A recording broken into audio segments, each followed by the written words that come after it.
ঠাকুর শ্রী শ্রী রামকৃষ্ণ পরমহংসদেব এবং মা শারদার চরণে আমার সশ্রদ্ধ প্রণাম জানিয়ে আজকের ভিডিওটা শুরু করছি। মানুষের জীবন বড়ই বিচিত্র। কিসে যে সে সুখী হবে সে নিজেই জানে না। অর্থ, প্রতিপত্তি, যশ, খ্যাতি সব কিছু থেকেও কোনো মানুষ থাকে সম্পূর্ণ দুঃখী, আবার কিছু মানুষ সমস্ত কিছু ত্যাগ করেও একাকী জীবনযাপন করেও থাকেন সবচেয়ে খুশি। খুশি থাকার জন্য প্রয়োজন আত্মত্যাগ ও কর্ম। আপনার ভালো থাকা সম্পূর্ণ নির্ভরশীল আপনার কাজের উপরে। সংসারে অর্থ, যশ, খ্যাতি এইসব অনিত্য বস্তুর মধ্যে আপনি কোনো আনন্দ খুঁজে পাবেন না। অন্ধকারের মধ্যে সঠিক পথ চলতে গেলে যেরকমভাবে আলোর প্রয়োজন হয়, তেমনি জীবনে সঠিক মানুষ চিনে নিতে হলে আপনার জ্ঞানের আলো জ্বালিয়ে রাখা দরকার। না হলে ঈশ্বর আপনার দরজায় এসেও ফিরে যাবে। দরজাটি বন্ধ ছিল, তাই মনের দরজাটি খুলে রাখতে হবে। জয়রামবাটিতে মায়ের আত্মীয়রা মাকে খুব জ্বালাতন করত। তাদের ওপর বিরক্ত হয়ে মা মাঝে মাঝে কিছু কথা বলে ফেলতেন। একদিন মা বললেন, দেখ, তোরা আমাকে বেশি জ্বালাতন করিস না তো। এর ভেতরে যিনি আছেন তিনি যদি একবার ফোঁস করেন তাহলে ব্রহ্মা, বিষ্ণু, মহেশ্বর কারো সাধ্য নেই তোদের রক্ষা কর। আর একদিন এইরকমই এক অবস্থায় মা তার স্ত্রী ভক্তকে বললেন, দেখ মা, আমি থাকতে কেউ আমাকে জানতে পারবে না, পরে বুঝবে। অন্য একদিন তিনি বলে ফেলেছিলেন, আমার জন্য তপস্যা করে ব্রহ্মা, বিষ্ণু, মহেশ্বর। কত মুনি ঋষি আমাকে তপস্যা করেও পায় না, আর তোরা আমাকে পেয়ে হারালি। সুখের সন্ধানে খুশির জন্য দিগ্ভ্রান্ত হয়ে ছুটে চলা সারাদিন, কিন্তু দিনের শেষে দুঃখ, ব্যথা, যন্ত্রণা আসে জীবনে, আসে বিশ্বাস ভঙ্গের ব্যথা। বাস্তবে অর্থের বিনিময়ে খুশি পাওয়া কখনো সম্ভব নয়। খুশি রয়েছে আপনার পাশে, চিনে নিতে হবে আপনাকে। কিভাবে চিনবেন? আত্মত্যাগের মধ্যে দিয়ে। যেদিন আপনি ভোগের থেকে ত্যাগের বেশি আনন্দ পাবেন, সেদিন জানবেন আপনি প্রকৃত সুখী। উদাহরণস্বরূপ বিষয়টি বোঝানোর জন্য আজকের পর্বে কয়েকটি খণ্ডচিত্র তুলে ধরার চেষ্টা করছি, যেখানে একজন একাকী মহিলা, যিনি নিজের স্বদেশ, স্বজন সব কিছু পরিত্যাগ করে, নিজের প্রতিষ্ঠিত জীবন পরিত্যাগ করে এমন এক স্থানে নিজের কর্মজীবন বেছে নিয়েছিলেন যেখানে আচার আচরণ, ভাষা, পোশাক, পরিচ্ছদ সব কিছু বিপরীতধর্মী। তাকে কেউ সহজে গ্রহণ করতেও চাইতো না। প্রতিদিনের জীবনে সব কিছু প্রতিকূলতা সত্ত্বেও তিনি ছিলেন সদা সর্বদা খুশি, কারণ তিনি খুশিকে আপন করতে জানতেন। সেই মহীয়সী মহিলা আর কেউ নন, তিনি ছিলেন স্বামী বিবেকানন্দর শিষ্যা ভগিনী নিবেদিতা। বিশ্বকবি কবিগুরু রবীন্দ্রনাথের সঙ্গে ভগিনী নিবেদিতার বন্ধুত্বপূর্ণ সম্পর্ক ছিল। কবিগুরু যখন শিলাইদহে জমিদারি দেখাশোনা করতেন, সেই সময় ভগিনী নিবেদিতা স্বামীজির অন্য এক শিষ্যাকে নিয়ে গিয়েছিলেন শিলাইদহে বেড়াতে।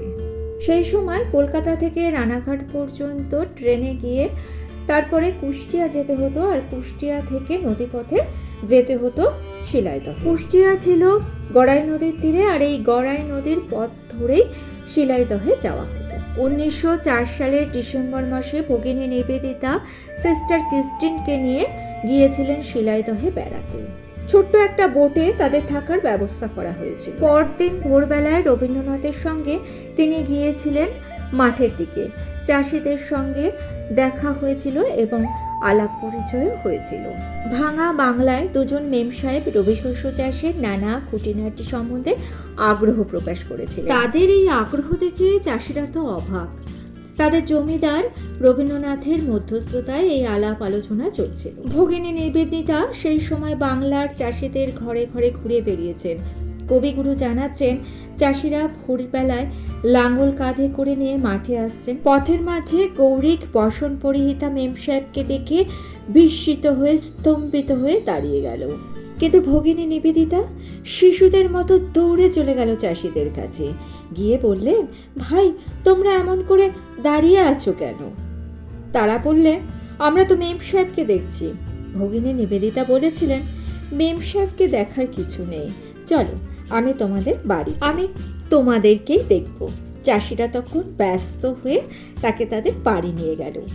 কবিগুরুর জমিদারিতে যতগুলো গ্রাম ছিল প্রত্যেকটি গ্রামে তিনি গেছেন এবং ওইসব গরিব মানুষের সাথে মন প্রাণ মিলিয়ে তাদের সুখে দুঃখে সমভাগিনী হয়েছে। গ্রামের মানুষের ঘরে ঘরে গিয়ে তাদের সুখ দুঃখের সঙ্গী হয়েছেন।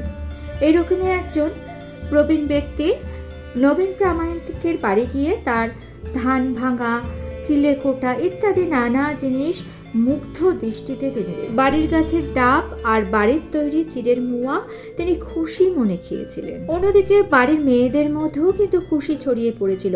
উভয় পক্ষের খুশি ছিল আন্তরিকতায় ভরা। ভগিনী নিবেদিতা ফেরার পথে বলেছিলেন, এরা সকলেই ঋষির মেয়ে, আমরাই এদের খুশি রাখতে পারিনি। তবে বর্তমানে সেই গ্রাম অবশ্য আর নেই, সবই পদ্মার গহ্বরে বিলীন হয়ে গিয়েছে।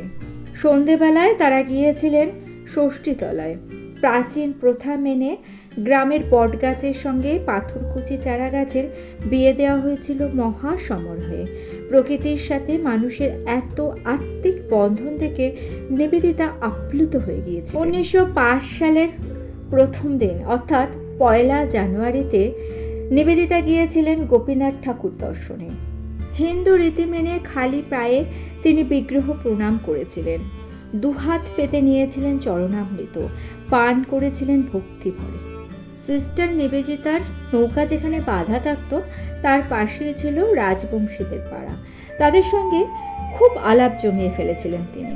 এছাড়াও বাউল গান, ফকিরের গান, অষ্টসখীর নাচ এগুলো দেখে তিনি প্রাণে যে আনন্দ পেয়েছিলেন, যে খুশি অর্জন করেছিলেন, তার জন্য প্রয়োজন ছিল ত্যাগের। তিনি শিলাইদহে যেখানে যেখানে গিয়েছিলেন গ্রামবাসীরা শ্রদ্ধায় ভালোবাসায় তাকে আপন করে নিয়েছিল। নিজের শিক্ষা এবং আভিজাত্যকে তিনি অহংকার করে ধরে রাখেননি। সেই শিক্ষাকেই তিনি কাজে লাগিয়েছিলেন গরিব মানুষদের, খেটে খাওয়া মানুষদের মধ্যে নিজেকে বিলিয়ে দেওয়ার কাজে। তাই আপনি যদি সুখ জিনিসটাকে আপনার জীবনের সঙ্গী করতে চান, তাহলে আপনাকে যেটা করতে হবে সেটা হলো ত্যাগ। আপনি যদি আপনার অহংকার, গৌরব ত্যাগ করতে পারেন, তাহলেই পাবেন সুখের আশ্বাস। আর ভিডিওটা ভালো লেগে থাকলে চ্যানেলটাকে সাবস্ক্রাইব করে নিয়ে পাশে থাকা বেল আইকনটা প্রেস করে দিয়ে অল অপশনটা ক্লিক করে দেবেন। তাহলে যখনই নতুন কোনো ভিডিও আপলোড করব তার নোটিফিকেশন আপনাদের কাছে পৌঁছে যাবে। মা এবং ঠাকুরের চরণে প্রণাম জানিয়ে আজকে এই পর্যন্তই। Thanks for watching.